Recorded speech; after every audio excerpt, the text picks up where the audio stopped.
According to legend, the first Chinese dynasty, the Xia, was founded by the survivors of a natural disaster shortly before 2000 BC.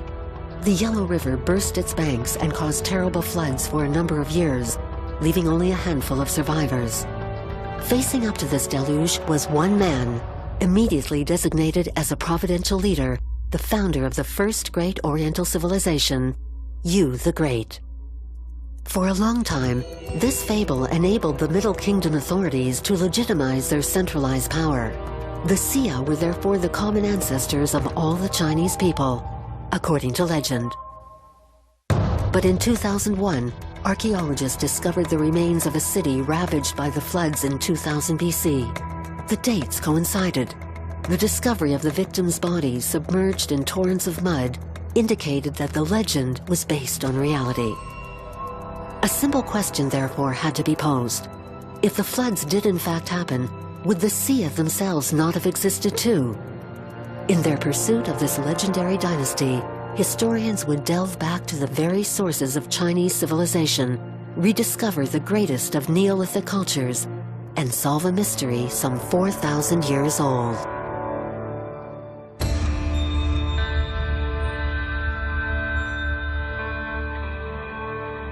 To grasp the power of a nation, we often have to explore its history. China is no exception and has no end of fascinating secrets to reveal. For the first time, the Middle Kingdom is opening its doors for a journey back to the very roots of Chinese civilization.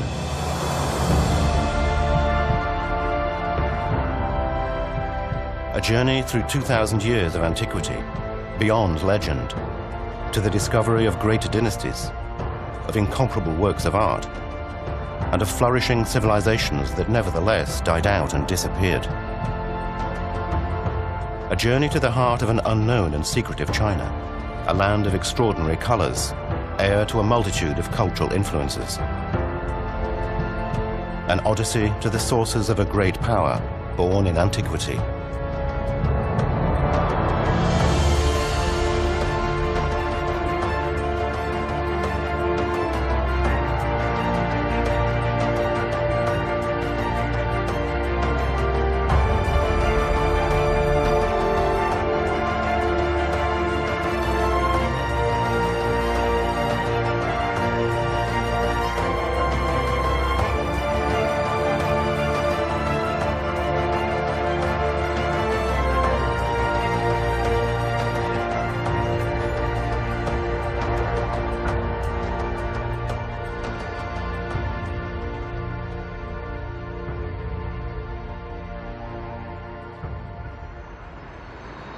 The history of modern China is still being written.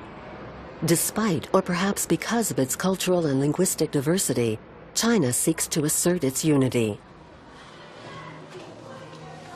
Even at elementary school, young pupils learn their lessons well. 今天呢，段老师带来2个字，大家认识吗？认识。念什么呀？一起说。华夏。谁能说说华夏是什么意思啊？或者说它代表了什么意思？华夏代表中国人，中国人我们都是华夏的子孙后代。华夏的子孙，华夏的子孙，华夏的子孙。The origin of the term Xia is unknown. The name Xia was that of the first line of sovereigns who had settled along the Yellow River Valley. At a time when China is increasingly imposing its dominion, this reference shows the authorities' determination to root itself in the country's ancient history. And yet, the existence of the Xia has never been proved. According to the records of the Grand Historian, written in the 1st century BC by Sima Qian, there were 3 successive royal dynasties based in the middle reaches of the Yellow River Valley. There were the Xia between 2000 and 1600 BC, the Shang between 1600 and 1050, and the Zhou between 1050 and 221 BC. For traditional historians, these 3 dynasties embodied the civilized world formed in the cradle of Chinese civilization along the Yellow River. Archaeological digs undertaken by the Chinese in the early 20th century confirmed the existence of the Shang and Zhou dynasties, notably due to the discovery of early bronzes. At around the same time, Westerners too were looking into the history of the Middle Kingdom. The Frenchman Édouard Chavannes translated Sima Qian's Records of the Grand Historian.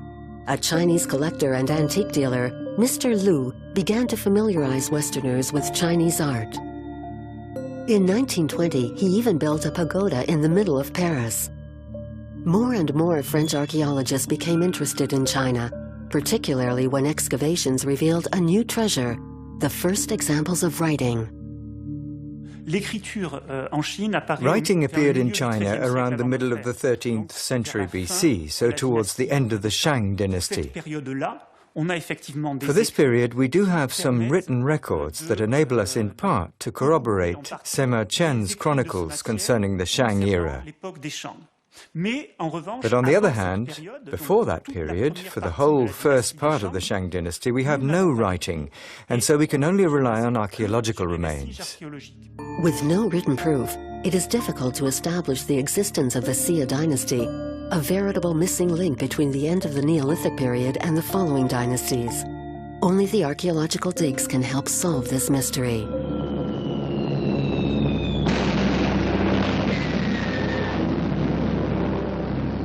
All the excavation campaigns were interrupted in 1937.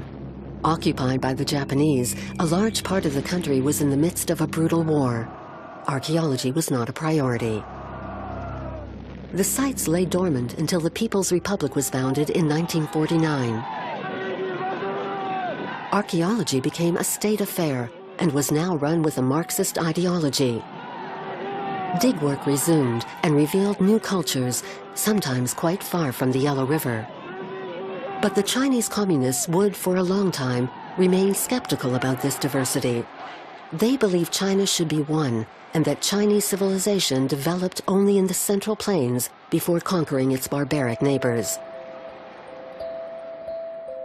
In 1995, the government launched a vast project to scientifically establish the chronology of ancient China and to confirm the existence of the Xia dynasty. Proving the existence of the Xia dynasty, notably through archaeological digs and research, constitutes, in a sense, the materialization of the Chinese people's aspirations to know more about their roots.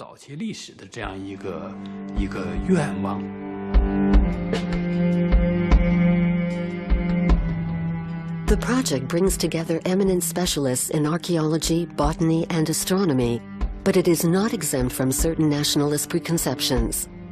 To find the Xia, it is necessary to go back to the original sources and discover the legends recounted by Sima Qian.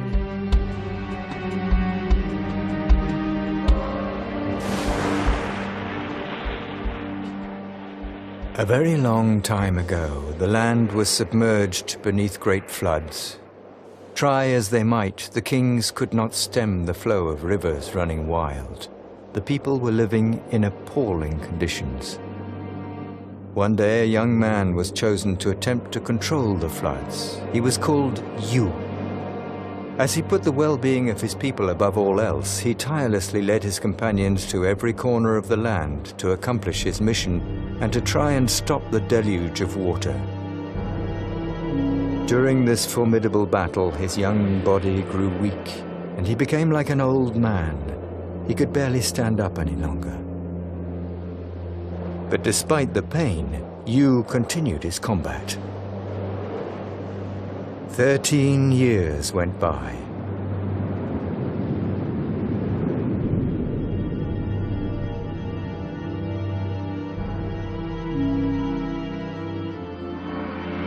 Finally, Yu managed to dominate the rivers.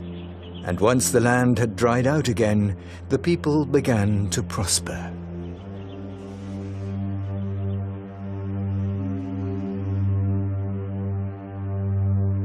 With his companions' support, Yu became king.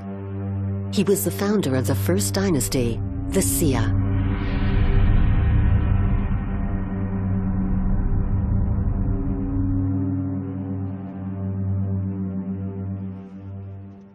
Yu the Great is the main character in numerous legends, still very much alive in many Chinese regions.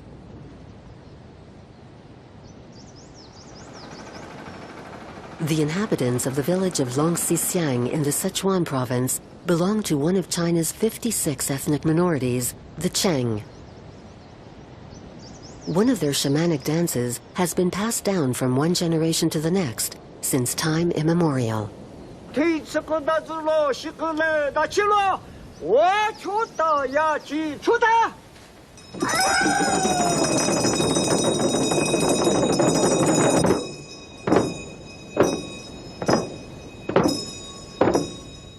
dancers hop from one foot to the other.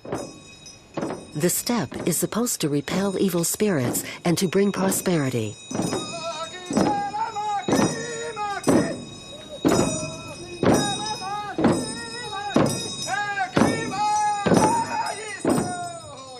The story goes that the choreography was created to pay homage to Yu the Great, whose legs became so weak as he battled against the torrential floods.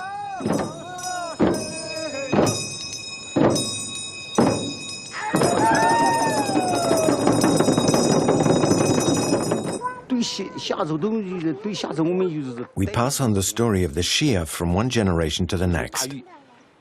Since the dawn of time, every year we offer our most sincere prayers so that we are protected from disasters caused by floods.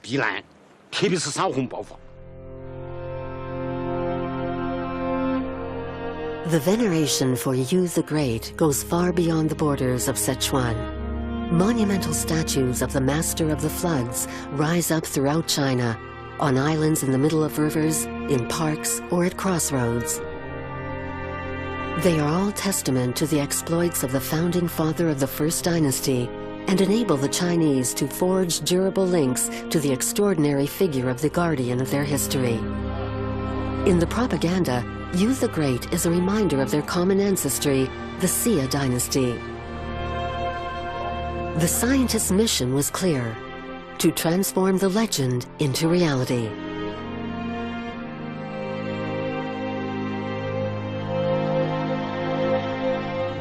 Archaeological discoveries throughout the 20th century enabled several cultures from the end of the Neolithic period to be identified.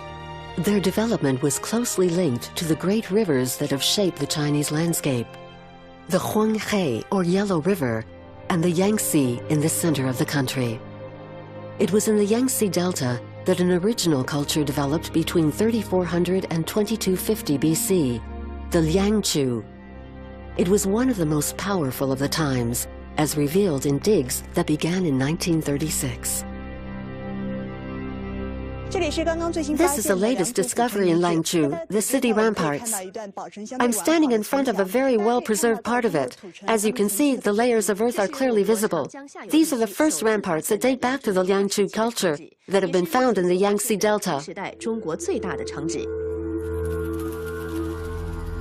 Over several years, the remains of this enormous construction, some 5,000 years old, have emerged from the ground. They demonstrate the power of a society from the New Stone Age. Professor Bin Liu is in charge of the excavation work. The northern wall is the best preserved of the four walls in the enclosure. These are the stone foundations. Detailed analysis of the ground and of these stones has revealed that they came from a mountain situated several kilometers from here. 4 meters have been preserved, but we think the wall was much higher. By studying the type of construction, we've realized that it was built using traditional methods by hand. The outer wall measured almost 7 kilometers. The town would have covered some 750 acres. The number of pottery pieces found on the site reveals the size of the local population and their daily activities.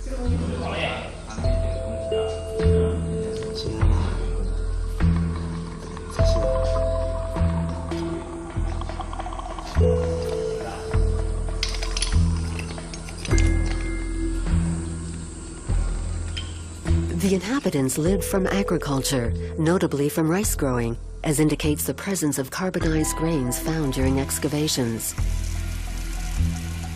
The Liangzhu culture developed between 3400 and 2300 before our modern era, a period that corresponded to the oldest Egyptian dynasties. And if we look at the size of it, the town certainly holds its own compared to Egyptian towns at the time.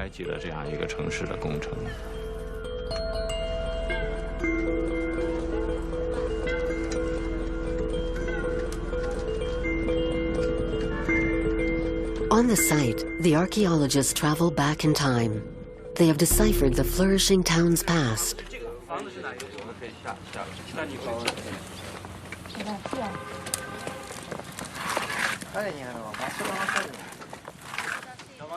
One level has even provided some vital information.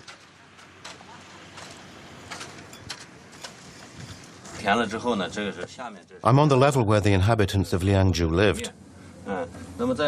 During the final days of the town, floodwaters buried it all beneath mud and sand.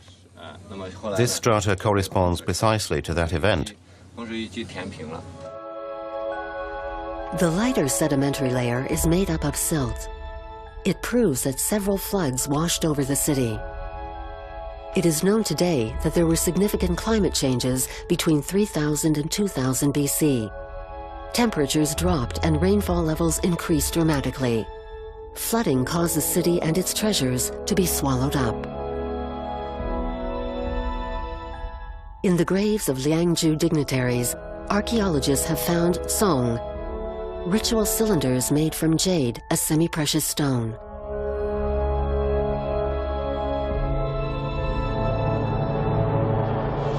The presence of these objects in graves tells the scientists a good deal about the wealth and power of the Liangzhu notables.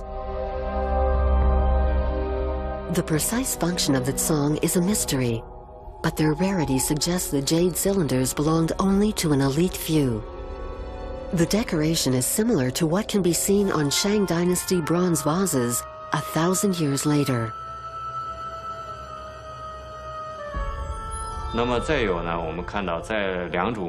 During prehistory, jade was first of all used decoratively, but then around 3000 BC, it began to be used by nobles during rituals as an emblem of their authority. The stone acquired a certain social standing aspect. It became a symbol of power, of piety, of the upper classes. Much later, eminent characters such as Confucius gave jade an even greater social significance. So during this process, from being a simple stone with a magnificent gleam, jade became an object of worship for the Chinese, an historic and political symbol.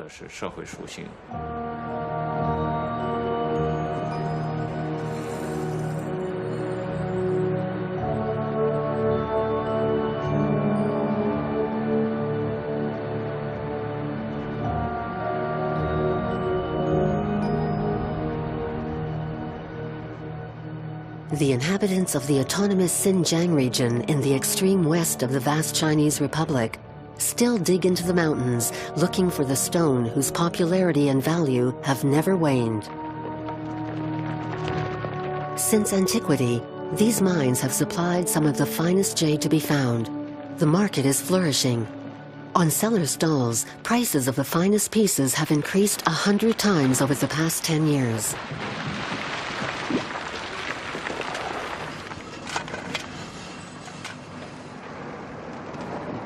This is real Khotan jade. How much is that worth? It could be worth 6,000 euros.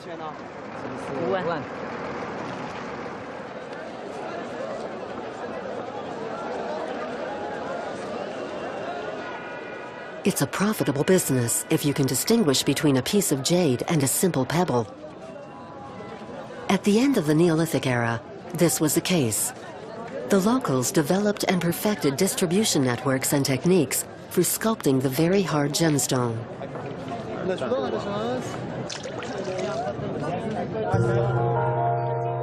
The Liangzhu culture embodied jade art at its height.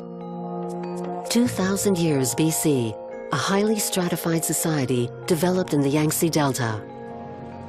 Dignitaries controlled a vast territory and no doubt presided over religious ceremonies. But they could do nothing about natural disasters.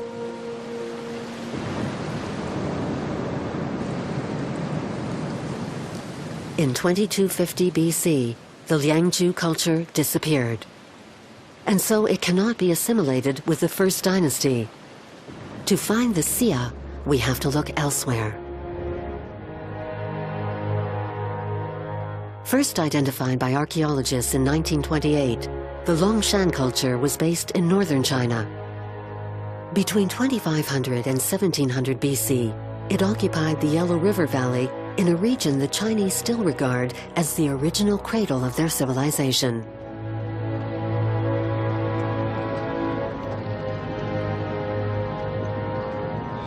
The land that stretches as far as the eye can see is composed of loess, which has traveled far. It is wind-blown sediment from the deserts of Central Asia. In winter, peasants try to stabilize the soils. A civilization has never been so defined by the land which gave birth to it.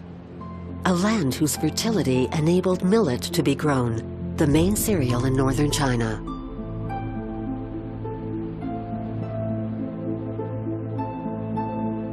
In recent years, important discoveries have been made at the Taozu site, the birthplace of the Longshan Neolithic culture. 9 large tombs have revealed significant grave goods. The dead were accompanied by colored pottery artifacts.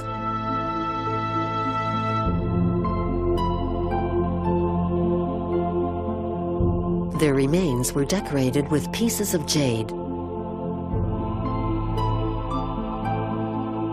Archaeologists have also unearthed some small bronze objects testifying to a burgeoning metal industry in ancient China. Excavations are still going on throughout the region. In the past 50 years, archaeologists have gathered tons of ceramics, including both rare pieces and ordinary everyday pottery objects. But their latest discovery was a major surprise for the scientific community.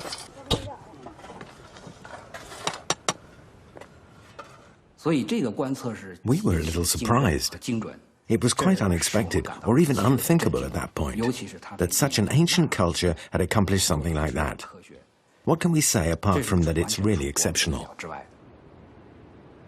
In 2003, Professor Nu's teams dug up a strange structure.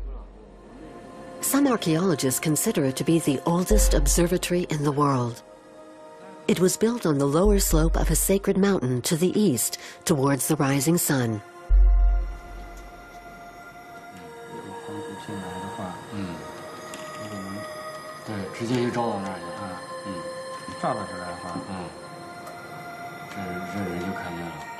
The architectural layout was composed of 14 pillars at least 4 meters high, aligned in a semicircle around a very carefully defined central axis. When the sun rose from behind the mountain, the light fanned out among the columns. The direction of the rays and shadows varied according to the date and the season. The structure was built according to the astronomical events that still determine our modern calendars: equinoxes and solstices. It is a solar observatory, some 4,200 years old.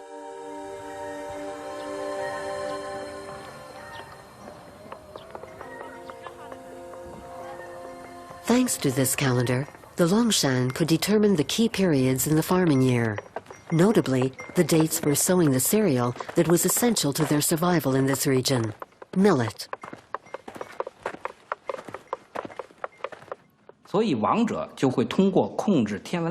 The king was able to control his people by monopolizing all the information concerning the movements of heavenly bodies. If you didn't obey the king, he could refuse to tell you when to plant your seeds or to harvest your crops. So not only did he possess the means to starve the population, but he also had a way to save them and to keep them under his control.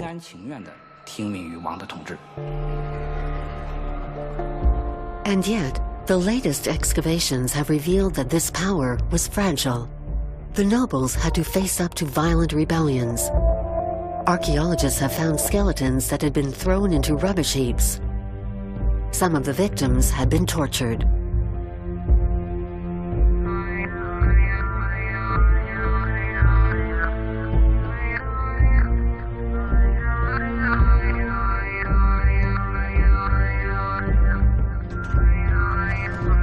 The remains of a woman was found in a pit filled with cow and pig bones.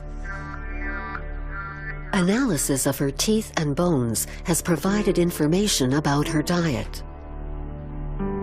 She appears to have belonged to one of the wealthier classes of the population, but this didn't stop her from being decapitated.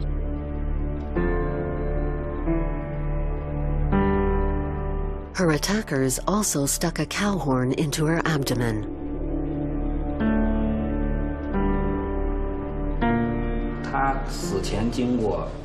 She was tortured before she was killed. The colony must have undergone a revolt. The people were able to rise up against their oppressors. They probably took their revenge on the aristocracy by massacring this noble woman, as well as other individuals of similar social status, and then throwing their bodies into piles of waste. After the 3rd millennium BC, several ethnic groups which had developed along the Yellow River Valley and the Yangtze established contact. These exchanges brought about technical improvements and cultural changes. But neither the Longshan culture nor the Liangzhu culture can be assimilated with the legendary Xia dynasty. In 1958, the remains of a new culture were found in Erlito in Henan province. Could this be the key? 2 dig campaigns in 1973 and 1983 revealed a number of discoveries. A short distance away from the present village and the river, archaeologists found the remains of some imposing edifices made of wood and packed earth. They were palaces.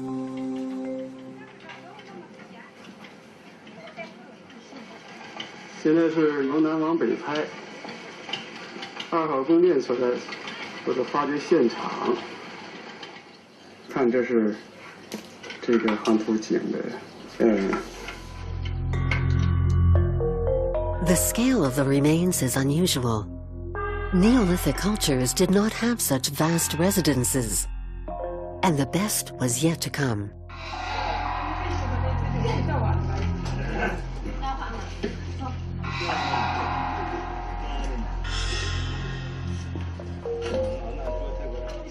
Move, out of the way. Be careful. Take it easy there. Leave it to me. It's all right, don't worry. A multitude of small pieces of turquoise form a strange figure.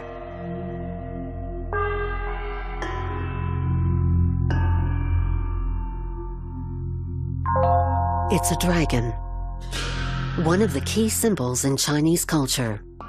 This legendary animal embodied the authority of Chinese emperors up until the early 20th century. Modern-day Chinese still worship this allegorical image of power. The dragon in Erlito is the earliest example to have been found.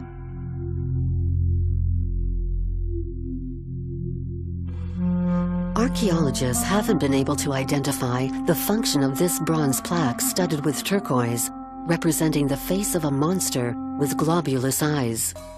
It was placed on a corpse's chest next to a small bronze bell.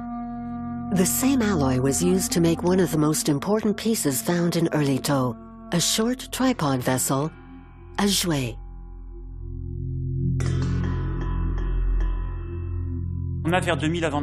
Around 2000 BC, a number of bronze objects were produced. In China, the Erlito culture wasn't the first to smelt bronze. In fact, at the end of the 3rd millennium BC, there were a certain number of cultures which are regarded as Neolithic, but which produced bronze objects. We have only a few such objects, and they're generally small. And the difference we can see with the Erlito culture is that in Erlito they moved onto another level in the production of bronze, and in particular they started to make vases.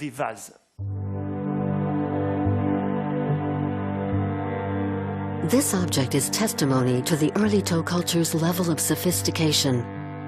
But was this city the capital of the Xia dynasty?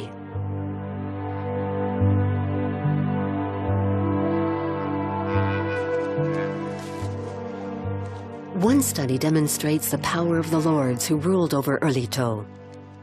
Professor Irao Yoshimitsu has traced the origin of the copper ore used with tin to make the bronze alloy.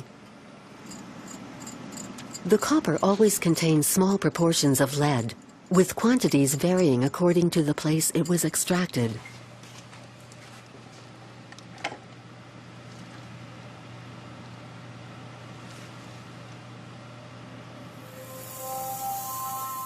Even 4,000 years later, analysis enables the provenance of the copper ore to be accurately determined.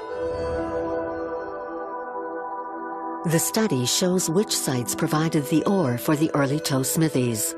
The furthest mine was situated in the Liaoning province, more than 1,000 kilometers from early Tao. An analysis of the lead could reveal whether early Tao only had regional power, or if, on the contrary, the city possessed the power attributed to a dynasty, such as the Xia, with influence over a much vaster area. The fact that they brought in the lead from far away, even from the Bohai Gulf on the Yellow Sea, shows that this people had been able to establish a system of alliances with other peoples.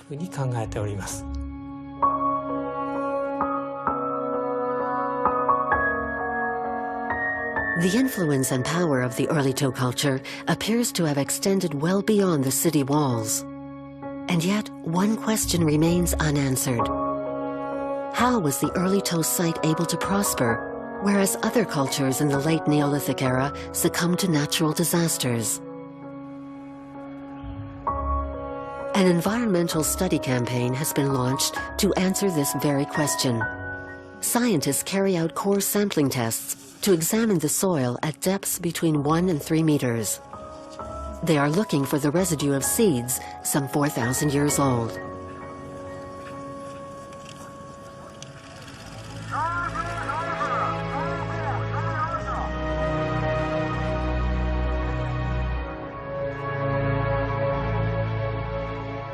The results of their analysis are surprising.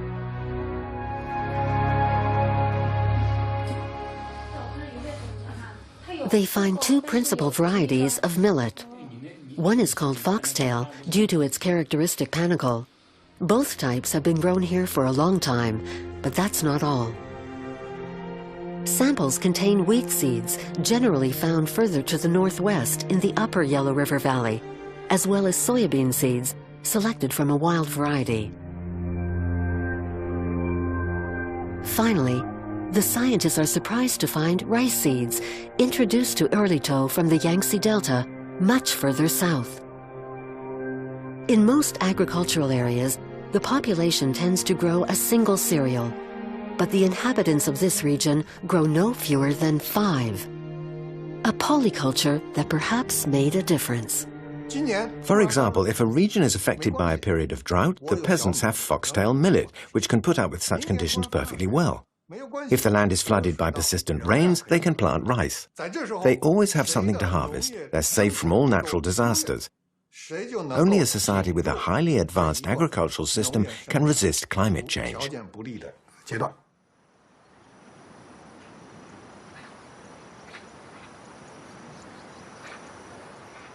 Peasants in the village of early Tao still plant the 5 seeds used by their ancestors. The land is exploited through a crop rotation system. Every summer, certain wheat fields are flooded after the harvest to plant rice. Others are planted with soybean seeds. In both cases, the wheat stems stay in the soil to fertilize it. Thanks to such methods, the Neolithic city was able to develop into one of the biggest urban areas of its time.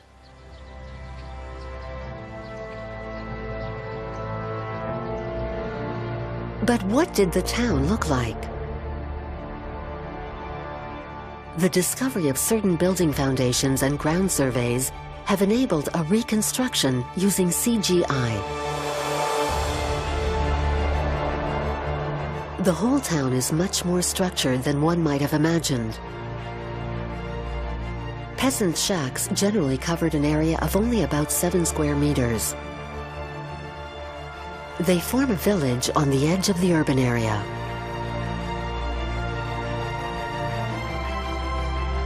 Not far away are buildings surrounded by fences. These were the workshops where specialists smelted the bronze. Unlike previous cultures, production in Erlito was on an extensive scale. To the east, a zone with the houses of the nobility. In the center, palaces and a temple dedicated to the ancestors of the royal line.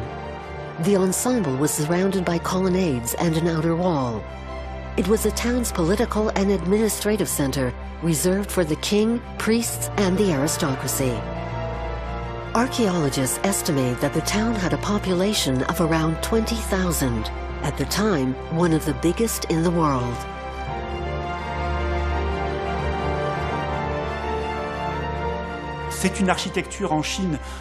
The architecture in China then was made of wood and packed earth.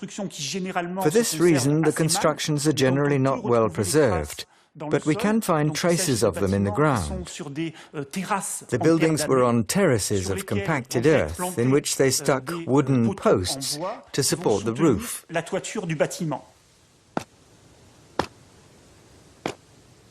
The loess, the fine sediment imported from Central Asia by the wind, constitutes the basic material along with wood used in Chinese construction. The peasants' houses, the king's palaces, and the first fortified walls were all made using loess, sometimes mixed with clay. Packed and compressed, the fine particles form a mass as solid as stone. Even today, farmers in the north of China use the same method to build walls around their fields. Packed down within a wooden frame, the loess dries and hardens, acquiring the same qualities as brick.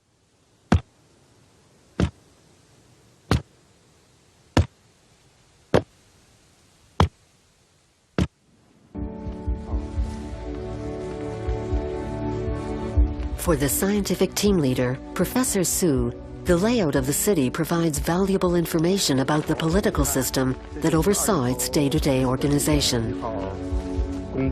This is where the main palace was.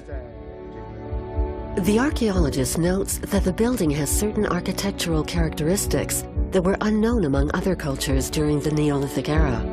The palace city was an enclosed area with a strict hierarchy.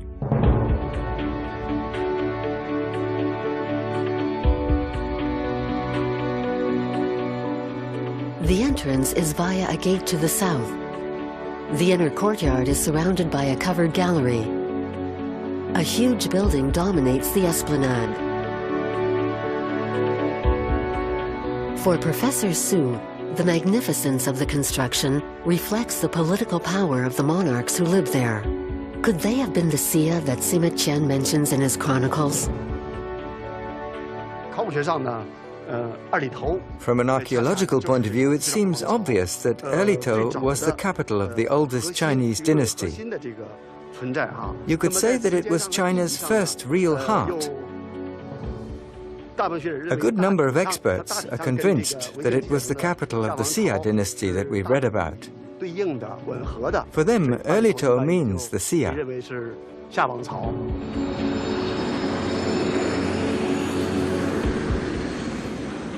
Professor Su believes that the plan and layout of the royal residence in Erlito could have influenced all the palaces built later. He wants to check out his theory by visiting Japan. It's the first time that scientists from Japan and China have worked together on the subject. The meeting takes place at Kyoto University. Professor Okamura is an expert on late Neolithic cultures, and particularly the Erlito culture. The two experts have examined the similarities between the main palace, the foundations of which have been found in Erlito, and palaces from subsequent dynasties. There's a covered gallery all the way around, is that right? That's right. This design integrating a covered gallery, is really very similar to the type of construction we see in certain palaces later on in Chinese history. There's really no difference with the plan that was still used in China up to the 20th century.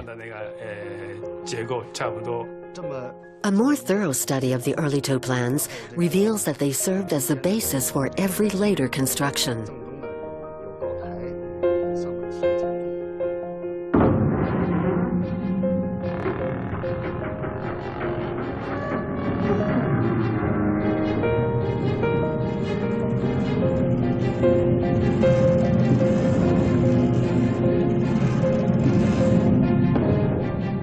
In Beijing, an aerial view of the Forbidden City, built for the Ming Dynasty emperors, confirms the hypothesis.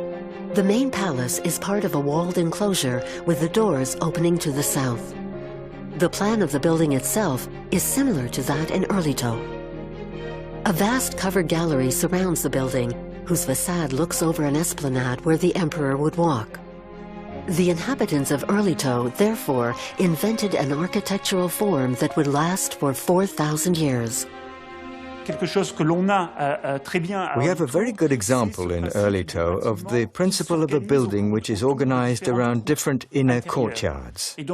And so this is something we can see today, and the most famous example is no doubt the Forbidden City. But it should also be said that this is the traditional design for houses in the Peking area. The houses were also built and organized around inner courtyards. So the techniques evolved, and materials were used later that weren't present in early Tao, but the principles behind this organization can be found at the early Tao site. There are no texts claiming that the inhabitants of early Tao were the Xia that the ancient historians talked about, but they clearly belong to a culture that was much more powerful than any of its predecessors. The early Tao peasants developed a prosperous agricultural system. The metal workers imported ore from distant regions to produce sophisticated bronze objects. They transformed Chinese metallurgy into a specialized and highly codified art. In early Tao, bronze already played an essential role in the expression of power and authority. What we can see quite clearly is the link between the production of bronze and the importance that rights could have in early Tao, in particular for the elite, because we have to remember that for a significant part of antiquity, bronze was above all linked with the elite. And this is very important. The production of bronze in early Tao was mainly reserved for making bronze vases for use in a ritual context.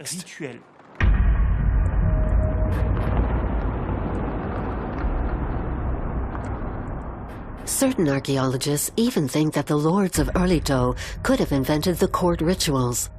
But what could they have been like? Until the early 20th century, grand ceremonies enabled emperors to reinforce their links with their vassals. By studying them, archaeologists have imagined how ceremonies in the palace in early Tao may have taken place.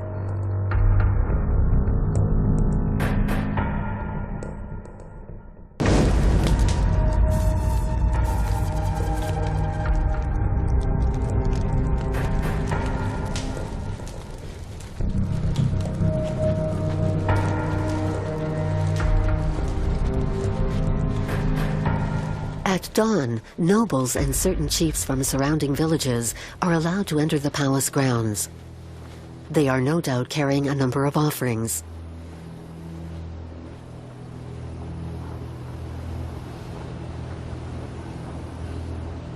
And so, as the faithful wait, gathered together on the esplanade, the king himself only appears at the last moment.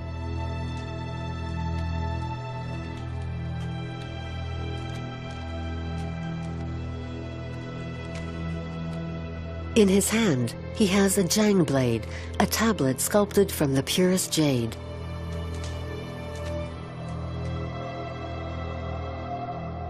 The jang blades were sacred objects that the inhabitants of early Tao probably borrowed from the mountain peoples in the western regions. By adopting these symbols of devotion from other regions, the kings would have reinforced their personal authority.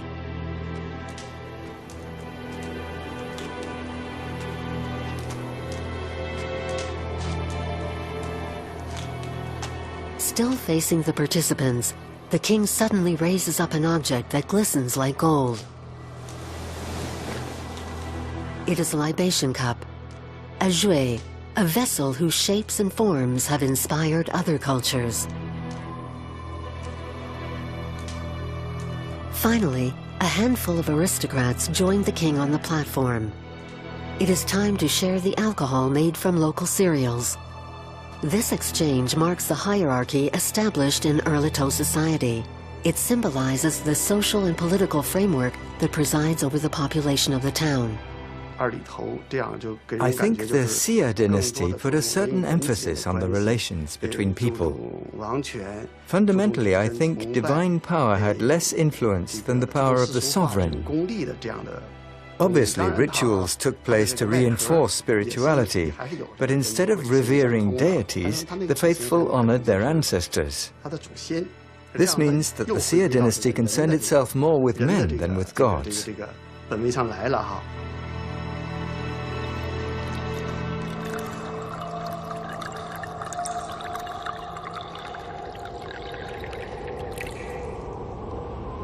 Each spectator at the ceremony is aware of the sovereign's superiority, of his status at the summit of all worldly things.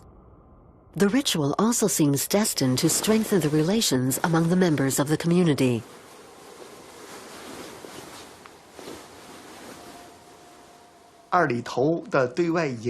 Erlito culture spread over an extremely vast area, but I'm convinced that it wasn't the result of military domination, but of a more gentle culture. In fact, of a cultural power.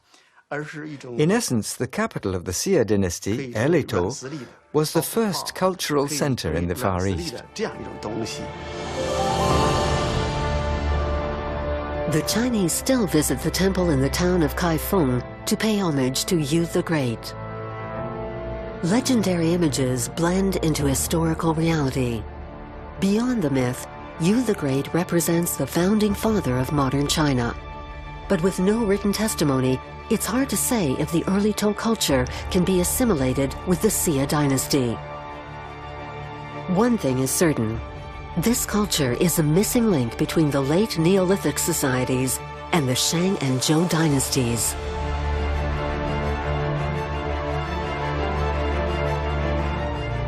"2,000 years before our modern era, the kings of Erlito invented a system of government and established a theory of authority and religion.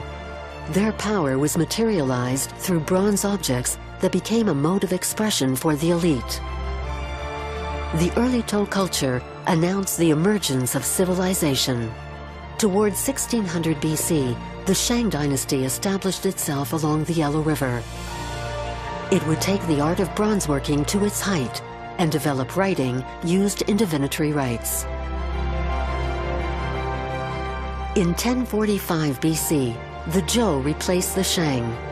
They forged alliances with their neighbors and set up a feudal system. Obviously, at this time, China was not yet called China, but the unification process was underway.